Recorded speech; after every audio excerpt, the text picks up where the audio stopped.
जय हिंद एवरीवन, स्वागत है आपका वी नेशन 111 के एक नए एपिसोड में, जो आपके लिए लेकर आते हैं इंडियन डिफेंस की प्रमुख अपडेट्स को। सबसे पहले तो चैनल को सब्सक्राइब करना मत भूलिएगा।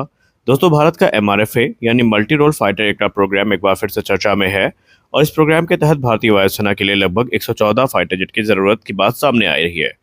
लेकिन इसी पूरी कहानी में एक सवाल सबसे ज्यादा दिलचस्प है कि अगर भारत राफेल को फ्रांस से खरीदने के बजाय भारत में ही बनाना शुरू कर दे तो क्या भारतीय राफेल वास्तव में सस्ता पड़ेगा?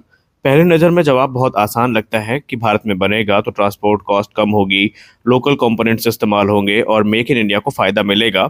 लेकिन दोस्तों, असली कहानी इतनी आसान नहीं है, क्योंकि एक फाइटर जेट की कीमत सिर्फ उसकी फैक्ट्री से निकलने की कीमत नहीं होती है। एक राफेल को खरीदने के बाद अगले 35 से 40 साल तक उसे उड़ाने, मेंटेन करने, अपग्रेड करने और ऑपरेशनल रखने में जो खर्च आता है वो भी बहुत महत्वपूर्ण होता है। और यही वजह है कि मेड इन इंडिया राफेल बनाम मेड इन फ्रांस राफेल की तुलना सिर्फ प्राइस टैग को देखकर नहीं की जा सकती है। आज के इस वीडियो में हम इन सारे सवालों को आसान भाषा में समझेंगे। पहला सवाल तो ये है कि राफेल की असली कीमत कितनी है। देखिए, सबसे पहले हम दो शब्द समझेंगे। पहला होगा फ्लाईवे कॉस्ट और दूसरी होगी life cycle cost. Flyway cost का मतलब होता है ब्रॉडली उस एयरक्राफ्ट की मैन्युफैक्चरिंग कॉस्ट कि जिसमें उसका एयर फ्रेम, इंजन, एवियोनिक्स और फैक्ट्री टेस्टिंग जैसी चीज़ें शामिल होती हैं। लेकिन इसमें आमतौर पर weapons package, infrastructure, training, long term maintenance और लॉजिस्टिक जैसी चीज़ें शामिल नहीं होती हैं। रिपोर्ट्स में स्टैंडर्ड फ्रेंच राफेल की फ्लाईवे कॉस्ट लगभग 85 से लेकर 105 बिलियन यूएस डॉलर के बीच में रेंज बताई जाती है, या इसके बीच में रेंज करती है कि 85 से लेकर 105 बिलियन डॉलर्स के बीच में होगी। लेकिन जब किसी देश को राफेल का एक्सपोर्ट पैकेज मिलता है तो उसकी कुल कीमत इससे काफ़ी ज़्यादा दिखाई दे सकती है। क्यों? क्योंकि उस पैकेज में सिर्फ एयरक्राफ्ट नहीं होता, उसमें weapons, training, spares, maintenance, support, infrastructure और सिमुलेटर जैसी दूसरी आवश्यक चीज़ें भी शामिल हो सकती है। इसलिए जब भी आप किसी फाइटर डील की कीमत सुने तो ये समझना बहुत ज़रूरी है कि वो एयरक्राफ्ट की कीमत है या पूरे पैकेज की कीमत है। अब बातें हैं मेड इन इंडिया राफेल पर। अब मान लीजिए कि भारत एमआरएफए के तहत राफेल को भारत में मैन्युफैक्चर करने का फैसला करता है। पहली उम्मीद तो यही होगी कि लोकल प्रोडक्शन जो है वो लोअर कॉस्ट के साथ आएगा। लेकिन शुरुआत में इसका उल्टा भी हो सकता है, क्योंकि भारत को एक पूरी मैन्युफैक्चरिंग इकोसिस्टम तैयार करना होगा। इसके लिए advance tooling, precision machining, composite manufacturing facilities, automated drilling system, quality control laboratories, specialised testing equipments, skilled workforce और इंजीनियरिंग इंफ्रास्ट्रक्चर, और इन सब को बनाने में भारी इन्वेस्टमेंट की ज़रूरत पड़ेगी। अगर आपने एक एग्जिस्टिंग फ्रेंच प्रोडक्शन लाइन से एयरक्राफ्ट खरीदा तो वहाँ की मैन्युफैक्चरिंग इंफ्रास्ट्रक्चर पहले से ही रेडी है और एक्टिव भी है। लेकिन भारत में अगर नई प्रोडक्शन लाइन स्थापित होती है तो उस इंफ्रास्ट्रक्चर की लागत भी पूरे प्रोग्राम में रिकवर करनी होगी। यही वजह है कि शुरुआती भारतीय राफेल की पर एयरक्राफ्ट मैन्युफैक्चरिंग कॉस्ट ज़्यादा हो सकती है। लेकिन यहाँ पर कहानी ख़त्म नहीं होती है। सबसे महत्वपूर्ण पॉइंट है कि अगर आप केवल 10 या 20 एयरक्राफ्ट की कीमत देखेंगे तो शायद फ्रेंच बिल्ट राफेल आपको सस्ता दिखाई पड़े। लेकिन अगर आप अगले 35 से 40 साल की पूरी ऑपरेशनल लाइफ को देखते हैं तो तस्वीर बदल सकती है, क्योंकि फाइटर एयरक्राफ्ट खरीदना सिर्फ शुरुआत है। इसके बाद आता है मेंटेनेंस, रिपेयर, ओवरहॉल यानी कि MRO। स्पेयर पार्ट्स हो गए, डिपो लेवल मेंटेनेंस हो गया, मेजर अपग्रेड्स हो गए, engine maintenance, avionics upgrades, software updates और सबसे महत्वपूर्ण एयरक्राफ्ट अवेलेबिलिटी। अब भारत की अगर हम बात करें तो मान लीजिए किसी भारतीय राफेल को किसी मेजर रिपेयर या कंपोनेंट रिप्लेसमेंट की ज़रूरत पड़ती है। अगर पूरा इकोसिस्टम विदेश पर निर्भर है तो कंपोनेंट को विदेश से मंगाना पड़ सकता है। उसमें ट्रांसपोर्टेशन का टाइम लगेगा, लॉजिस्टिक कॉस्ट आएगी और एयरक्राफ्ट लंबे समय तक ग्राउंडेड रह सकता है। लेकिन अगर भारत में ही मजबूत MRO और सप्लाई चेन विकसित हो जाए तो मेंटेनेंस काफ़ी तेज़ी से किया जा सकता है। इससे एयरक्राफ्ट ज़्यादा समय तक ऑपरेशनल रह सकता है। और दोस्तों, किसी एयरफोर्स के लिए ये एक सिर्फ पैसे का सवाल नहीं है, ये कॉम्बैट रेडीनेस का भी सवाल है। अगर आपके पास 100 फाइटर जेट हैं लेकिन उनमें एक बड़ा हिस्सा स्पेयर पार्ट्स या मेंटेनेंस के कारण उपलब्ध नहीं है तो आपकी वास्तविक कॉम्बैट कैपेबिलिटी कम हो सकती है। इसीलिए एयरक्राफ्ट अवेलेबिलिटी अपने आप में एक महत्वपूर्ण इकोनॉमिक और स्ट्रेटजिक फैक्टर है। दूसरा बड़ा फायदा है इंडियन सप्लायर इकोसिस्टम।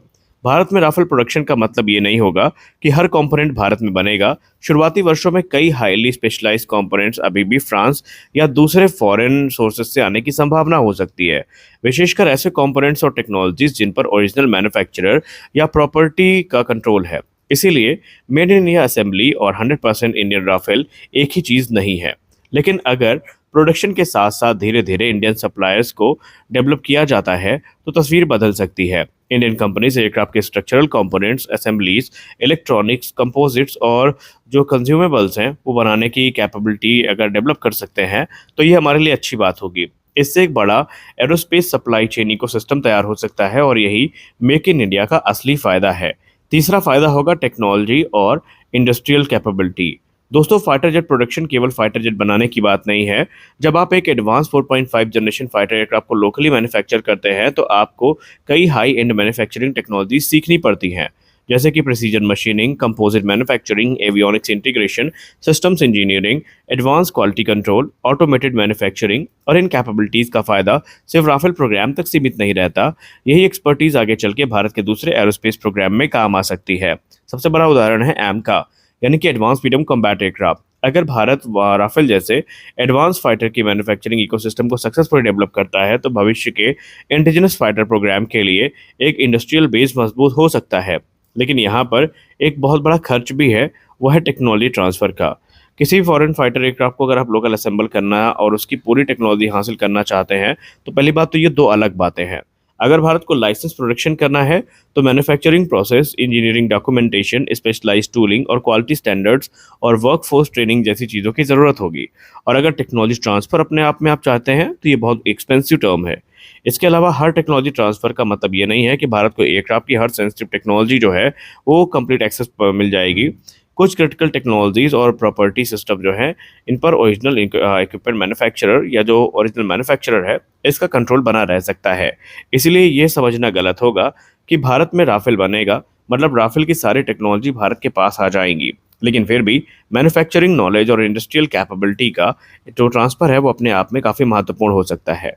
अब बात करते हैं इंडियन राफेल के कस्टमाइजेशन की। देखिए, भारत की ज़रूरत हमेशा स्टैंडर्ड फ्रेंच कॉन्फ़िगरेशन जैसी नहीं होती है। भारत के राफेल जेट में पहले से ही इंडिया स्पेसिफिक एनहांसमेंट्स की गई हैं और कस्टमाइजेशन का कॉन्सेप्ट मौजूद है। इसमें कम्युनिकेशन सिस्टम, इलेक्ट्रॉनिक वॉरफेयर और ऑपरेशनल रिक्वायरमेंट के हिसाब से मॉडिफिकेशन शामिल हैं। भविष्य में जो एमआरएफए है इसके अंतर्गत जो राफेल भारत आएंगे उसमें भी इंडिजिनस टेक्नोलॉजी को इनकॉर्पोरेट किया जाएगा और इसके लिए एडिशनल इंजीनियरिंग की ज़रूरत भी होगी। उदाहरण के तौर पर अस्त्र फैमिली की मिसाइल, रुद्रम फैमिली की मिसाइल, फ्यूचर के प्रेसिडेंट गाइडेड वेपन्स और दूसरे इंडियन डेवलप्ड सब सिस्टम। लेकिन एक विदेशी फाइटर में नया सिस्टम इंटीग्रेट करने के लिए मिसाइल को या सिस्टम को एयरक्राफ्ट के नीचे नहीं लगाना होता है सिर्फ। इसके लिए software integration, weapon aircraft interface, इसके अलावा फ्लाइट टेस्टिंग, वैलिडेशन, सर्टिफिकेशन और कई स्तरों पर सेफ्टी की टेस्टिंग होती है और पूरी प्रक्रिया में अतिरिक्त समय और पैसा लगेगा। तो क्या इंडियन राफेल सस्ता होगा?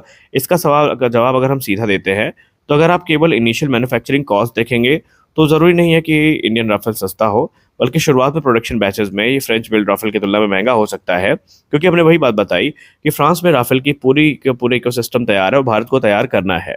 लेकिन अगर आप पूरी लाइफ साइकिल कॉस्ट को देखते हैं तो यहाँ पर तस्वीर बदल सकती है। तो यहाँ पर कुछ बड़े फायदे हैं जो हमें निस्संदेह देखने को मिलने वाले हैं। तो दोस्तों, मेड इन इंडिया राफेल का मतलब ये नहीं है कि भारत को पहला राफेल बनाते ही फ्रांस में बने राफेल सस्ते विमान मिल जाएंगे। असल फ़ायदा हमें लंबी अवधि में दिखाई पड़ेगा। क्या आप मानते हैं कि भारत को इसका फ़ायदा मिलेगा या नहीं मिलेगा? आप अपनी राय कमेंट सेक्शन में ज़रूर दें। मिलते हैं अगले वीडियो में, तब तक के लिए जय हिंद।